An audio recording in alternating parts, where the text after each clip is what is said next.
Laser sights will make you a more accurate and confident shooter by providing visual feedback on sight alignment and trigger control.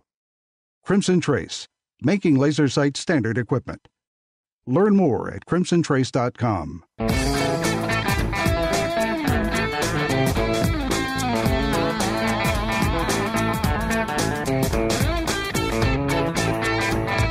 Number one national voice in defense of your Second Amendment rights. Gun Talk, available on iTunes and on the free GunDealio smartphone app for Android and iPhone. To be on the air with Tom, call us now, 866-825-5486 or 1-TOM-TALK-GUN. Now, here's Tom. Yeah, did you check that out? The number one voice in guns? We may be like 7th place now after this weekend, but... The two of us together? It is, yeah, combined. We're 3.5 each. This is Jim McKenzie along with Michelle Cleland, filling in for the world-renowned Tom Gresham. What's he doing today? Do you know what he's doing? I have no idea. He didn't say. He just said, hey, can you do this gig we call radio? We asked 5 other people. Nobody wanted to do it. Could you guys take the reins? He pleaded. Yes. Actually, he gave us a shot back April 23rd at doing this. Mm-hmm. And if you're not familiar with our voices, that means you haven't been listening to the after show, which generally happens after the show. Funny, yeah. It's weird how that is. But that's how it happens. But today we are the show. Right. And we're not on live air. Usually. Yeah. We're normally just a podcast, right? I don't know how we got into hour 3. The door must be barred really well. We got Tom Hennig handling phones today along with us. He's the expert engineer who says, yeah, I can handle phones. I can do that. So he's handling that. We've got a guest right now that's been following this company for a little while. And I don't know, it's probably better for Andrew to tell you about him than me to tell you, but I think it's a very cool company. Andrew, are you with us? Yes, I am. Glad to be here. Andrew Wright from Surefire. How's it going, buddy? It's going great. Beautiful weekend here in California. How about you? Oh, California, that different gun state. It is. It's a little troublesome. Now, I was going to ask what you guys carry and stuff. It'd probably be easier to say what you guys don't manufacture because you do so much. You guys make lights, you make suppressors and muzzle brakes and hearing protection. It goes on and on and on. Give us kind of Reader's Digest version of the company, how it started and where it got, how it got to where it's at today. Yeah, sure thing. So we've been around for a little over 37 years, and we manufacture right here in Southern California, which is, one of the big unique selling points of our brand, and we're very proud of that. As you mentioned, we started with lights and lasers back in the late 70s, and primarily it was for law enforcement requests for the LAPD and other various departments. And eventually we graduated to making a very, very small, very bright flashlight, which is essentially similar to the 6P, the current 6P flashlight. And that kind of revolutionized the tactical flashlight market. So since then, we've grown to manufacture other things like suppressors. As you mentioned, we hold the SOCOM contract for our military currently. We also do hearing protection, still aiming lasers. Recently, we started making holsters, a whole, slew of tactical products to support it. We basically want to help people see better, shoot better, and be safer as far as anything firearms related goes. Yeah, you guys pretty much built the light industry because I remember back when there weren't any, and the difference between a Surefire, people say, well, I'll just put a flashlight on my gun. Right. No. Go ahead. It's a lot that goes into it. They need to be extremely durable. Obviously, the recoil and the concussion and the rigors of a firearm that puts on electronics is tedious. So, we do a lot of research and development, and we build a very rock-solid product that people can rely on when you need to absolutely depend on your gear. And you have many items in your lineup, as you said, but I think probably one of the most exciting items that's, of course, gaining national attention are the suppressors. Has that changed your industry a little bit, your company? Definitely. Currently the suppressor market is blowing up. They're very, very popular. People are starting to realize that it's something that you can actually purchase. It's not some forbidden fruit, and you can actually get one if you go through the proper process. So that market's definitely getting bigger. There's also the pending Hearing Protection Act that a lot of people are very anticipating and excited to have happen. That's still obviously to be determined as far as the timeline goes. It could be pretty soon, and it could be a few years from now. But we're extremely excited for that. But I think people are starting to realize that suppressors are an extreme advantage for protecting your hearing, whether it's for just general fun on the range or for home defense or law enforcement or military. It's extremely advantageous to bring down the report of the firearm to be hearing safe. It can help you communicate better, helps you, be situationally aware of what's going on. There's just a slew of advantages to shooting suppressed over not. Yeah. Plus, it's just more polite. Absolutely. Yeah. Absolutely. If you're a hunter, you really need to be in tune with nature and have your ears open. So a lot of people don't wear ear pro just so they can hear what's going on. And, hearing loss is cumulative and it's always permanent. So you don't want to, even one gunshot's very, very bad for you. So having a suppressor is a huge advantage in that regard, in that you will always be able to take that shot immediately and not worry about hurting your hearing. Now, the Safe Hearing Act, we're all real positive about that. We're confident that some version of it's going to get through at some point, but there's really no advantage to waiting, I understand. Is this something that your company can actually help somebody with, or do they have to jump through all the hoops initially and then contact you to purchase? So we don't, because it's an ATF-controlled item and you need to go through, the tax stamp and the process to get it. Uh-huh. We sell to SOTs or FFL SOT dealers. So you can't buy a suppressor directly from us. You buy them from our dealers because of the process of paperwork. But we do have references online, and also the ASA, the American Suppressor Association, has a lot of helpful information on the internet as far as to help people guide them through the process of purchasing a suppressor. And they can find all that at surefire.com, right? That's correct. Awesome. Do you find... go ahead, Andrew. No, what were you going to say? I was going to ask you, do you find there being a difference in the, the industry because there's thread-on, there's integrated threading. Do you find a big difference with the suppressors and what people are in demand for? Because a lot of these manufacturers are putting guns out there that are pre-threaded. Yeah, definitely. So we have two types of attachment methods for suppressors, and it kind of depends on what your intended application is. The way we started was with quick detach suppressors. So essentially you would have a threaded barrel, and you would install a muzzle brake or some type of a device, whether it's a flash hider or a muzzle brake, and then our suppressor fast attaches to that device. Now, the advantage of that is that you can take the suppressor off and put it on other weapons. So if you want to bounce that back and forth between several different platforms, you can. And another big selling point is that, if you're cleaning the weapon, you can take it off and you can clean the suppressor very easily and put it back on and not worry about a zero shift. That's one big advertising point or selling point that we have and we're very proud of, is we maintain very high tolerances between the adapter and the suppressor itself, so that when you put it back on, it's always going to maintain the zero that you had before. You don't have to worry about it shifting. And we live fire test. Say again? No, go ahead. You live fire test? I was just going to say that every single suppressor that we make at the factory, we shoot 5 rounds through every one to make sure it maintains the quality standards that we aspire to, continue to make. Most companies will batch test, and so that's kind of another factor that sets us aside for setting the bar just a little bit higher. You can know that you're getting a quality product when you purchase our suppressors because we test every single one. That's a job I want. Test firing suppressors. That'd be great. So do you still see a lot of people in the industry using both a muzzle brake and a suppressor? Because, of course, there's a big difference between the two. Yeah, there's a good mix of both. It really just depends on your intended application. For instance, if the rifle is going to live with the suppressor on it, then you can, use a direct thread-on suppressor and maybe eliminate a tiny bit of weight by not having an adapter that doesn't need to be there. Right. And then the suppressor can live on it. However, if you're planning to bounce it back and forth between different firearms with a direct thread, your point of impact shift might shift a little bit because, if you torque it on a little bit more one time or a little bit less the other time, it's going to fluctuate a little bit. So it's not the best thing if you plan on removing the suppressor and putting it on different guns quite often. So it just depends on the application. If it's a hunting rifle and the suppressor is going to live there for the life, then a direct thread might be the good option. If it's going to be bouncing back and forth between different firearms, then a fast attach might be a better choice. Now, you got my interest up a little bit here. You mentioned holsters. That's new for you guys.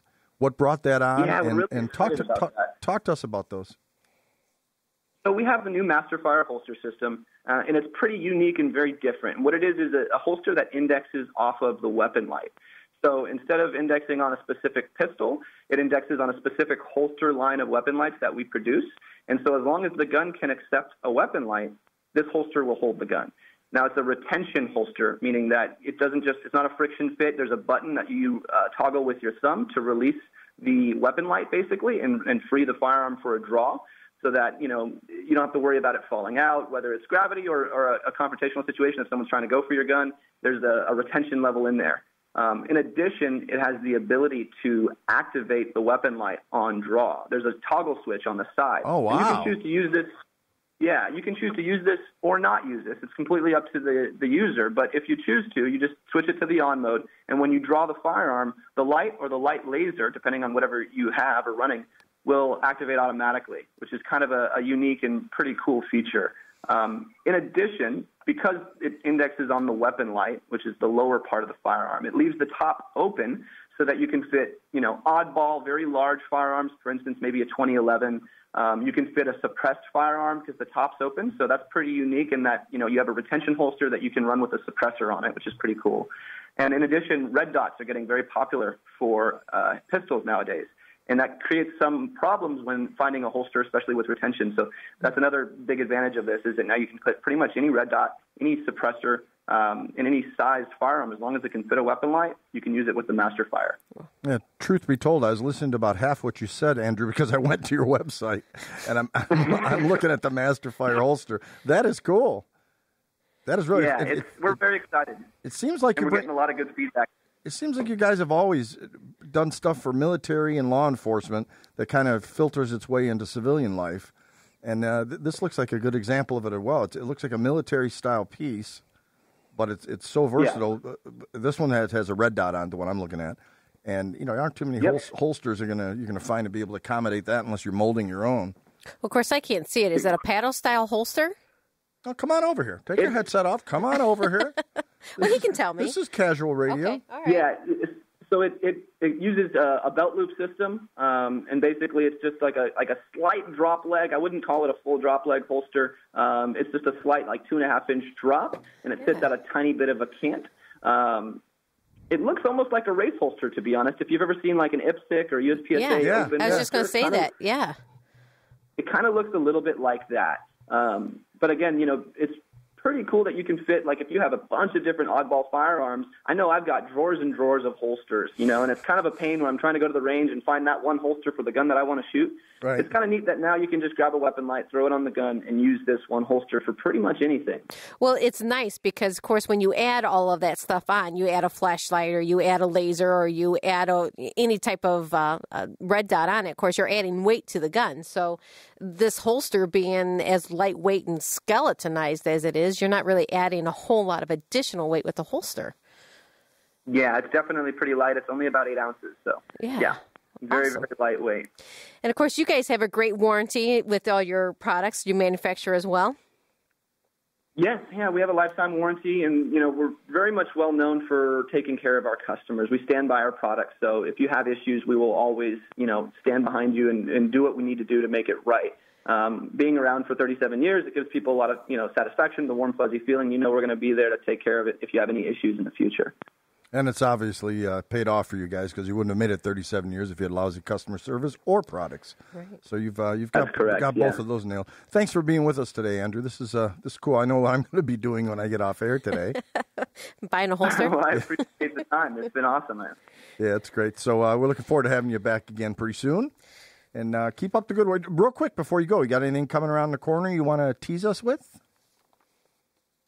So I'd say the newest product that's about to launch would be the XC2. We made an XC1 that we've had out for about 1.5 years, 2 years now, which is a compact pistol light, primarily intended for concealed carry. It uses one AAA battery, which keeps the size of the product very, very small. So it doesn't really add anything as far as concealability goes. It doesn't really add any bulk to the gun. The XC2, which is the second version, is the same concept. It's one AAA. It's very, very small. It's 200 lumens of white light output. Wow. Plenty of light for CCW distances, but it adds a laser now. So it's a light laser combination for compact, or for concealed carry, rather. Wow. And that's going to be coming out next month, the end of July, actually. Oh, I have to keep our eye out for that because I'm a laser guy now. Right. Yeah, new to the world. Hey, Andrew, I have a question for you because we, of course, always talk about training, and using a weapon light makes it far different. Do you guys offer training with your systems as well? So, yeah, we have an affiliated company called Surefire Institute, which is we have a strong relationship with. They do all of the low-light training, the low-light instructor courses, and they have facilities in Corona, California, as well as Las Vegas, Nevada. And you can find their information at surefireinstitute.com. Bill Murphy's the guy that runs that school. He's a really phenomenal instructor, and they have a ton of different low-light courses, everything from force-on-force situations with simunitions to, regular pistol, carbine, shotgun courses, low-light, daylight, all sorts of different awesome training opportunities there. And you're absolutely right. Just buying a weapon light doesn't mean that you're a commando now. Everybody needs to go out and get training. That's like the number one thing. You can't buy your way to being a better shooter. You need to go out and get training. Tremendous. Andrew Wright from Surefire, surefire.com. Check it out. Thanks so much for stopping by today. Thank you for having me. You guys have a good one. All right, we're going to take a real short pause here and come back to just keep this thing moving, Michelle. Yeah, not much time left, Jim. We'll make it. We'll make it.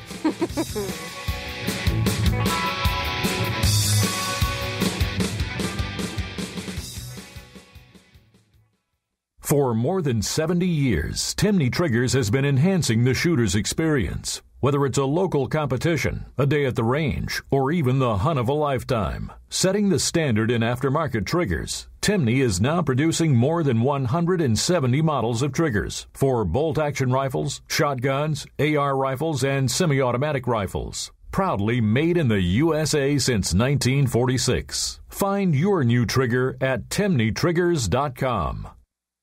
Hi, this is Tom Gresham from Gun Talk. America is losing critical wildlife habitat at a rate of 1 football field every hour. It's happening on the Louisiana coast, but it's critical to all sportsmen and conservationists. These precious wetlands provide winter habitat for more than 10 million ducks and geese annually, waterfowl that migrate north through dozens of states. Don't shrug it off. Get involved. You can help. Visit vanishingparadise.org. You know and trust Springfield Armory. Now that trusted gunmaker has an AR-15 rifle with all the features you want. The Saint features a mid-length gas system, a heavy tungsten buffer, and a 16-inch chrome Molly barrel with a 1-in-8 twist rate. Plus, the Saint has Bravo Company's Key Mod handguard. The next generation of America's personal defense rifle. See video of the Saint in action at springfield-armory.com. That's springfield-armory.com. Laser sights increase confidence, regardless of experience level. Whether you're learning the fundamentals, a seasoned shooter, or simply overcoming aging eyes, laser sights provide instant feedback, providing immediate confidence and enjoyment for a new shooter. Call 800-442-2406 or visit crimsontrace.com for a free copy of our laser training video, The Laser's Edge, and learn more about why Crimson Trace is making laser sights standard equipment.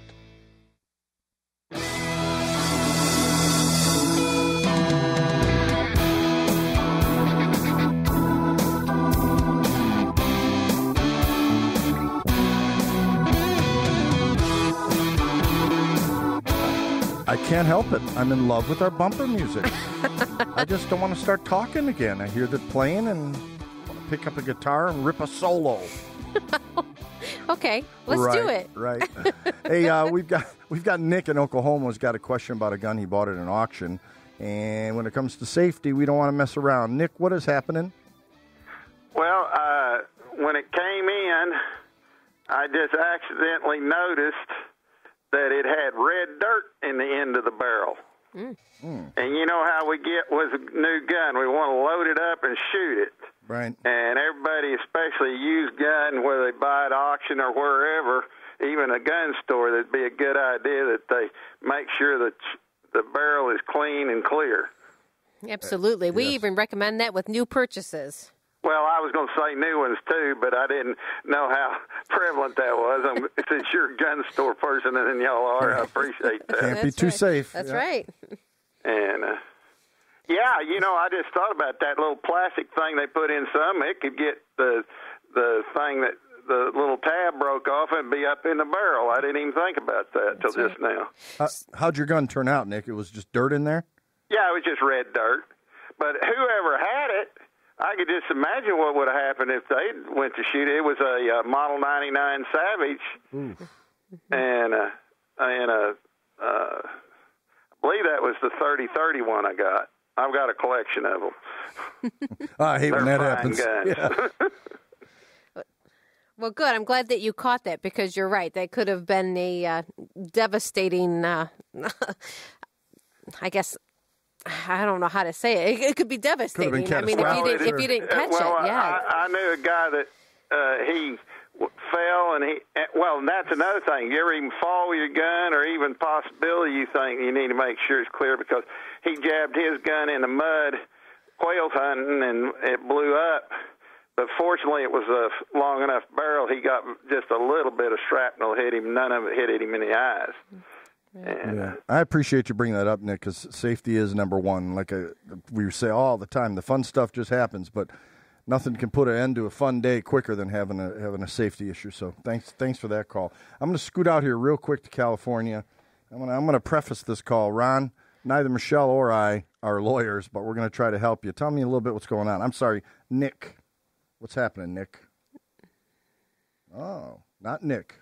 Do we have Ron? Okay, so I called up a line, and there's no one there. So, Michelle, how you been? Nice try, Jim. Nice try. Actually, yeah, there was no call. We're so burdened with calls. Yeah, I'm just stalling you. No, actually, he was there, and he went away. I don't know what happened to Nick, but he had a question. We can answer the question, I guess. Was Nick who we just talked with on the It was, safety? But this was a Nick, too, isn't it? It's Nick, Wow. It's Nick Hog Day. Man. Nicks and Hogs. This guy is a 38 special that was passed through the family, and he doesn't know how to do that, and we had touched on it a little bit before, and it's a tricky state, really. I mean, California's just a tough state to do anything gun-related. So our suggestion would be to move. Right. Number one, Not necessarily the most cost-effective suggestion, but it's just a weird state because, I mean, if there's a weird gun law, it's going to be New York, Jersey. Right. California. Yep. Chicago. But I mean, these things happen, and you gotta do what you gotta do, and you gotta follow the law because it's not worth trying to sidestep it because Club Fed is probably not the place you want to stay. So that would be our advice to you. But if you call Cal Guns again, like we mentioned, if you call Cal Guns, they can give you the answer that you need. This is Jim Kenzie and Michelle Cleland on Gun Talk, filling in for Tom, and we're going to take a real short pause, and we will be right back.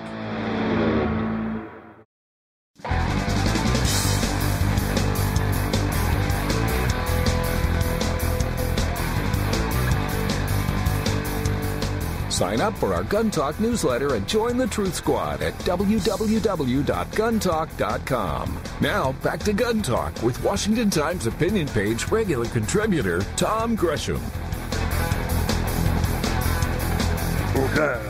Headbanging. That Tom would never do that. Tom headbangs. We just don't see him. He does it. Don't let him kid you. Hey, this marks almost our 1-year anniversary, Michelle, of our special day together. Oh, it does. Do you remember a year ago you dragged me to Camp Perry? Yeah. In Port Clinton, Ohio? I do, yes. That was a blast. It was fun. I learned a bunch of stuff. I learned basically what I didn't know, how much I didn't know, and haven't gained much knowledge since. But we have the man of the hour who can answer all those questions for us. We have Mark Johnson from the CMP, Civilian Marksmanship Program. How's it going, Mark? Oh, just fine, Tom. You doing all right? Yeah, we're doing great. You got Jim and Michelle with you here because Tom decided to play hooky today. Oh, okay. Yeah, it must be nice to be part-time, huh? Must be. Tell us a little bit about the Civilian Marksmanship Program, please. Well, the CMP is a 501c3 nonprofit. We've been around since 1903. We were formerly a Department of the Army up until 96. And they privatized us in 96, and we're turned us into what is currently the Civilian Marksmanship Program. We conduct the national matches, which I'm at Camp Perry now. We've got our first shot ceremony tomorrow, which marks the beginning of the matches in earnest, and go all the way through till the 1st of August. Who's the honoree that gets to be the first shot this year? General Harris, Ohio National Guard General, will be the first shot speaker, and we'll get things kicked off in the morning about 10 a.m. Now, you didn't just jump in as the head honcho there. You went up through the ranks, didn't you? Yes, sir. I started out as an armor in 1999. Was a subcontractor before then. Worked my way all the way up through all the stations. CMP was the fifth guy hired in Anniston, and worked my way all the way up through the ranks. I've been around quite a while. You have quite... go ahead. I was deputy chief before I was chief. Okay. You have quite a few different areas that CMP is involved in. So they're not just here in Camp Perry, which is where most people from around this area recognize you, but you're also in the new facility down in Talladega. Yes, we've got the Talladega Marksmanship Park, which is located right behind the Motor Speedway, the Talladega International Motor Speedway. 500-acre park, offers rifle, 600-yard rifle range, all electronic targeted, most advanced marksmanship park in the country. And you guys are huge promoters of marksmanship skills. And, of course, the CMP was brought about by Congress because you wanted to have the civilians trained and have marksmanship skills should they ever be called upon for the military. So where is the focus now with CMP? Where do you guys see yourself being the domination or dominators of? The focus now is on still on marksmanship training. Safety is first and foremost. Teaching folks, giving folks an opportunity to learn marksmanship skills properly and appropriately with firearms. You see so much bad stuff today, television, media, movies, that just really isn't true. And we, our organization, we teach marksmanship skill, accuracy training with an emphasis on safety.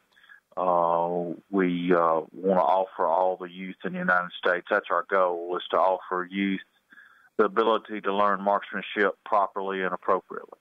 And that's what we do. You have several different types of camps or courses that are out there. Explain to the listener how maybe they could get involved in coming into what may be new for them, like with high-power rifle or pistol shooting. Or air gun even. Yeah, air gun stuff. Mm-hmm. Right. The quickest way to get involved with us is go to our website, of course, which is www.thecmp.org. And you'll see a listing of all of our classes. We have, in service rifle and also in the John C. Garand matches, we have Eastern games, Western games. We have matches at Talladega, matches at Camp Perry. We actually have an electronic targeted range at Camp Perry for the service rifle type venue that's open one day a week now. We also have an indoor air rifle range at Camp Perry, an indoor air rifle range in Anniston, both of which have 80 firing points. Wow. We put on air rifle clinics all over the country. They're going on right now all throughout the summer where we have NCAA athletes teach those classes to young folks where they can learn air rifle and they can shoot Olympic-grade air rifle. Just finishing up a match here at Camp Perry at our air rifle facility today. A lot of opportunities in service rifle, air rifle, pistol, service pistol.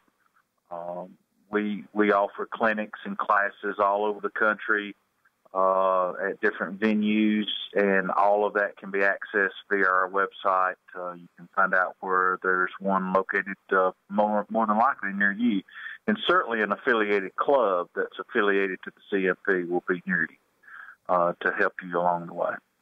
Now, a couple months back, we got notified that they were getting 85,000 M1s coming into the country from the Philippines that were on loan, I guess. What's the update on that, and how does it affect you guys, and how does it affect the average Joe citizen? Well, the update is it can't move fast enough for me, of course.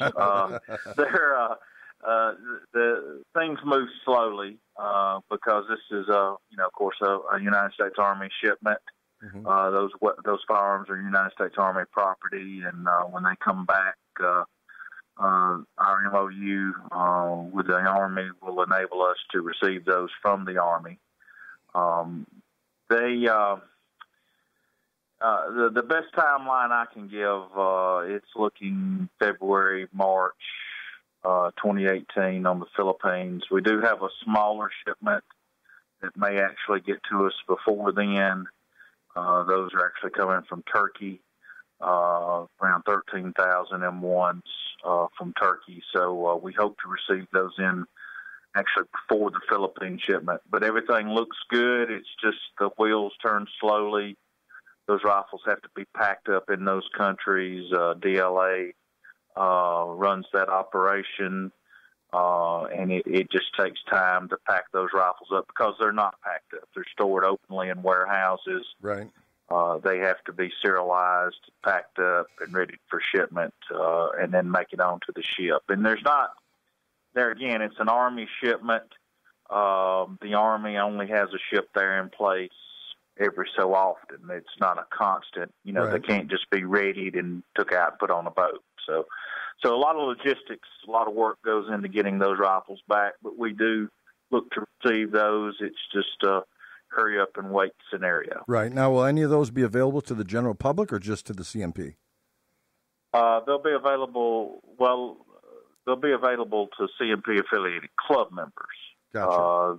They'll come to the CMP, and you'll have to be a member of an affiliated clubs of CMPs to purchase one. And, of course, you'll have to go through all of our steps to purchase successful completion of a background check, Sure. proof of U.S. citizenship, and a club affiliated club membership. Gotcha. For the person that's coming maybe out to Camp Perry, because you do get a lot of visitors that come through, not just U.S. people, but people from across the country. So lots of people come onto Camp Perry grounds and they watch the national matches, and there's a lot to take in. You have a store out there that's able for people to come into. So what are some of the opportunities that maybe somebody who's just somebody that wants to watch these matches go on, what are some of the opportunities for them out at Camp Perry? Well, we have our store facility at Camp Perry. The CMP store, which has all of our wares in it, has our M1 Garands, all the things that CMP offers. Along with that, there's a vendor's row on Camp Perry that's actually operated by the Ohio National Guard that has different vendors that sell service rifle, service pistol, all of the wares that you would need, accoutrements that you would need to compete in matches. They also sell other firearms and air rifles. Pretty much anything a person would be interested in that's interested in participating in the national matches or in a local club match would be for sale here at Camp Perry during the conduct of the national matches. Also, be the opportunity to see the largest firing line in the country operating at one time. You'll see upwards of 250 competitors shooting all at once on one solid firing line. That's the largest firing line in the country. It's a big event. There's 5,000 to 6,000 competitors here at Camp Perry throughout the month at different times and competing in different events. It's if you've got an interest in marksmanship and participating in competition, you need to visit Camp Perry, that's for sure. Mark Johnson, the chief of the CMP, Civilian Marksmanship Program, Camp Perry, Ohio, about 20 minutes down the road. Heck, we could have rolled down the windows and just yelled at you, Mark. You're so close to us. Thanks for coming by today. Glad to have you. Thank you so much for having me. Take care. For having me. Thank you. Thanks. All righty. So that was cool. We learned some more, and guess where I'll be this week?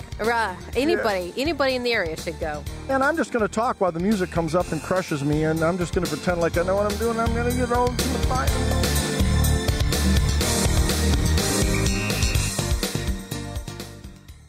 Savage just made the modern sporting rifle better. Available in 4 variations, the MSR-15 Patrol and Recon and MSR-10 Hunter and Long Range, all with 5R rifling for easier cleaning and enhanced accuracy, correct gas system links for reliability and reduced recoil, upgraded trigger system, and corrosion-resistant barrels. Savage MSRs. Better comes standard. See more at savagearms.com or ask your local gun dealer to see the Savage MSR rifles. If you're like me, you don't have money to burn, but you still want to buy guns, ammo, and accessories. That's why we created GunDealio. That's a free, yes, a free smartphone app. Just download it and start getting the deals. Could be discounts, offers of free magazines for your gun, or you could be the first to hear about new stuff from gun makers. Here's how it works. With GunDealio on your phone, you get alerts when you enter a gun store. Special deals, you know. You don't have to do a thing. It'll do a lot of other cool things, like let you watch gun videos and listen to Gun Talk podcast. Plus, check it anytime for hundreds of deals and offers. Getting more while spending less. Smart, huh? GunDealio. Made in America. Gluten-free. At the App Store and Google Play or GunDealio.com. Smith & Wesson brings 10 years of development to your holster with the new enhanced M&P M2.0 semi-auto pistol. In 940 and 45 with a crisp and lighter trigger pull, the M2.0 has aggressive texture for a great grip, extended stainless steel chassis for rigidity, and 4 palm swell grip inserts for a perfect fit. The remarkable M&P, even better in version 2.0. See it at smith-wesson.com.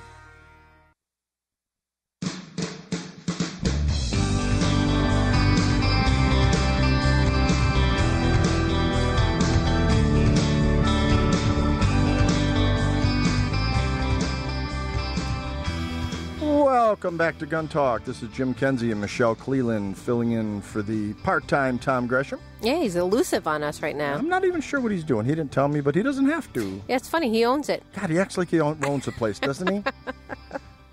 Well, we've had a lot of fun doing this. This is cool. We got to do it a couple months back, and we're doing it again today. We had 2 callers call in on that last break asking for us to give the web address out for the Civilian Marksmanship Program again. So I'm going to do that. It is the, T-H-E, CMP.org.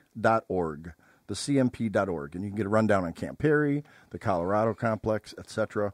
Very cool stuff. Now we're heading out to Illinois, where we have Justin. You still waiting there for us, Justin, or did you hide on us? You there? Oh, yeah, definitely. I would never leave behind the true professionals of Gun Talk. Yeah, or us. Yeah. Or, yeah, y'all too. Well, we'll What's up? count Michelle in that batch. Attaboy. What's up? Well, I have been chomping at the bit to give y'all a call for a while. A few months back, actually a few weeks before Memorial Day, I had actually called to ask Tom for advice on bullet selection because I was going on a Texas hog hunt. Okay. And I was about 30 miles west of Abilene, 10 minutes east of Sweetwater. Okay, you're going to have to give us the condensed version here, Justin, because we got about 60 seconds. All right, I'll make it quick. Dad killed out, had fun. I got a small one, going for a 12-point buck. Unfortunately, only a button buck decided to step out in front of me, so I had to take a small hog instead. Okay. But I know the hogs don't have antlers. I'm just making that equation. And I also had unless it's a jackalope. But I also the name of the ranch is Dos Plumas. They're awesome, great prices. I recommend anybody go to them. Great guys. Okay. And also for Father's Day, I got a Apex Tactical Duty Carry Kit for my concealed carry M&P 9 Compact. Somebody loves you. Mm-hmm. Oh, buddy. Well, I paid for it. She just gave him the cash. But, that works. Hey, I knew what I was getting, and it was good. But hands down, probably the best thing and best investment you could ever make into a Smith & Wesson M&P. Awesome. Well, thanks for that range report. That's cool. That's awesome. Today's Hog Day, evidently. It is. Talk. That's about our fourth call regarding that.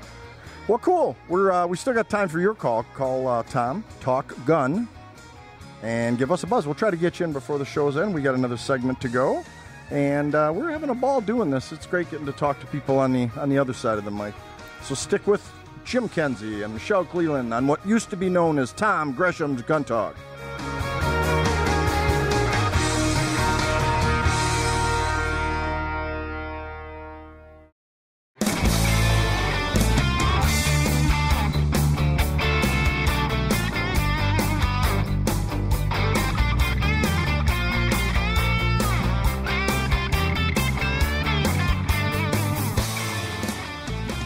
right, you're back at Gun Talk with Jim Kenzie and Michelle Clean. We just got a call from Tom's lawyer on break. Evidently, we can't say artist formerly known as Tom Gresham. None of that stuff. So I guess we're just subbing. I guess we're just substituting. I didn't realize there were bylaws. Yeah, you didn't read. See? It was part of the show prep. Right. What's your show prep? Show prep. Get here 10 minutes early. Make sure your headphones work. Okay, great. We got a regular. We're going to go to George. OC Shooters, George. How's it going, my friend? Pretty good. Great show. Who's this Tom you keep talking about? Right? Tom somebody or other. Oh, Tom Hennig, our call screener today. That's what we're talking about. Okay, and he did a wonderful job. I just wanted to mention I did a little more research about the D.C. Reciprocity Act, and obviously there's multiple bills out there, and this follows the shooting. And but there's a Congressman Massey, I think it is, from Kentucky. He's introduced H.R. 2909, which would require D.C. to recognize basically everybody's concealed carry permit. Oh, yeah. So I know there's some out there that it's only for members of Congress, but this one specifically sort of goes around about it, I guess, a weird way. It's going to require the chief to have reciprocity agreements with whatever states require it. But that is out there, and like I said, there's multiple ones, and this finally, last week there was no wording on it because it takes a little while before they actually publish the wording, but now it has the wording. One other thing to mention, since you're talking about taking classes in concealed carry and stuff, I actually ended up suing my local sheriff's department over training requirements and some other stuff. And in my correspondence with the NRA, the position they told me that their position was no one should require any training just to purchase a gun. No other constitutional right requires any training beforehand. But that still leaves open the states that do have a concealed carry. Now, in New York State, we're unique in that for most of the state, you can only get a concealed carry. There's no open carry. You have to get a license just to have a gun. So we're sort of unique. And even though the training requirement's not actually in the law, the judges have basically the discretion. So, gotcha. To issue or not issue. Gotcha. Anyway. Let me ask you why I got you, George, because I have my own opinion. I'm pretty vehement about it. What's your take on Congress folks wanting to have just their ability to carry as opposed to the everyday man? What's your take on that? Well, that falls same way with them as police officers and their ability to conceal carry under H.R. 218. I feel it creates a special class of citizens. Amen. That you're not really supposed to have. So under the Constitution, all of us are supposed to be the same. However, you can, and I've heard this argument on some other bills, I wouldn't mind if they passed it, because then if they passed it, then you could go to court and say, this is making a special class of citizens, therefore you should constitutionally, you're required to expand it to everybody. I totally agree with you. If that's the only good that came out of it is to pass it that way, I guess I'd have to go for it. I just think it's crap, in my opinion, that they're any better than, their lives more valuable than yours or mine. I have a problem with that. Anyway, thanks for tuning in to Gun Talk today. This is Jim Kenzie and Michelle Cleland. Say bye, Michelle. Bye, Michelle. I knew you were going to do that. Tune in next week when Tom gets back from his hiatus. We'll find out what he was really up to. We appreciate you working with the folks from the Gun Talk After Show today on Gun Talk. Thanks. Bye. See ya.